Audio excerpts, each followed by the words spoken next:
Please subscribe to Public Talk TV. Please subscribe Public Talk TV. Please subscribe Public Talk TV. Please subscribe to Public Talk TV. Please subscribe Public Talk TV. Please subscribe to Public Talk TV. Please subscribe to Public Talk TV.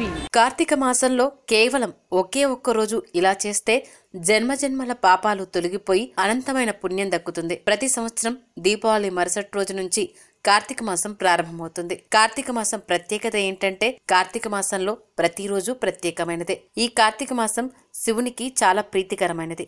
ఆరోగ్యపరంగా ఆధ్యాత్మిక పరంగా ఈ కార్తీక మాసం చాలా ప్రత్యేకమైనది.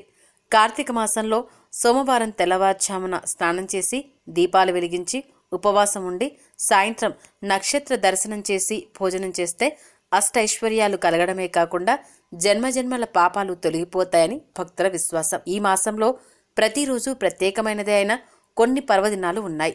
నాగుల చవితి, నాగుల పంచమి, ఉత్థాన ఏకాదశి, క్షీరాబ్ది ద్వాదశి, కార్తీక పౌర్ణమి వంటి పర్వదినాలు కార్తీక మాసంలో ఉన్నాయి.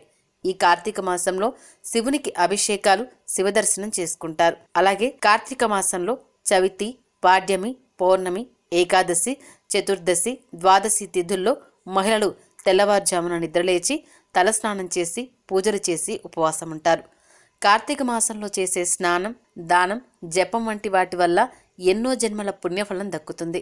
కార్తీక మాసం అన్ని రోజులు స్నానాలు, ఉపవాసాలు చేయలేని వారు కార్తీక మాస పర్వదినాలైన సోమవారాలు, ఏకాదశి, ద్వాదశి, పౌర్ణమి రోజుల్లో స్నానాలు, ఉపవాసాలు చేసిన పుణ్యఫలం దక్కుతుంది. కార్తీక పౌర్ణమి రోజు ఉదయం రుద్రాభిషేకం చేయించి రోజంతా ఉపవాసం ఉండి దీపాలను వెలిగిస్తే పాపాలు అన్నీ తొలగిపోయి పుణ్యం దక్కుతుంది. కార్తీక మాసంలో దీపారాధన చేస్తే గత జన్మలో చేసే పాపాలు ఈ జన్మలో చేసే అన్ని పాపాలు తొలగిపోతాయని పురాణాలు చెబుతున్నాయి. మనలోని అజ్ఞానము అనే చీకటి తొలగిపోయి జ్ఞానము అనే జ్యోతి వెలగాలనేదే ఈ దీపారాధన ఉద్దేశం.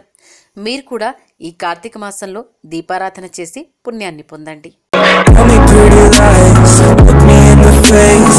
Tell me that you love me, even if it's fake. 'Cause I don't fucking care.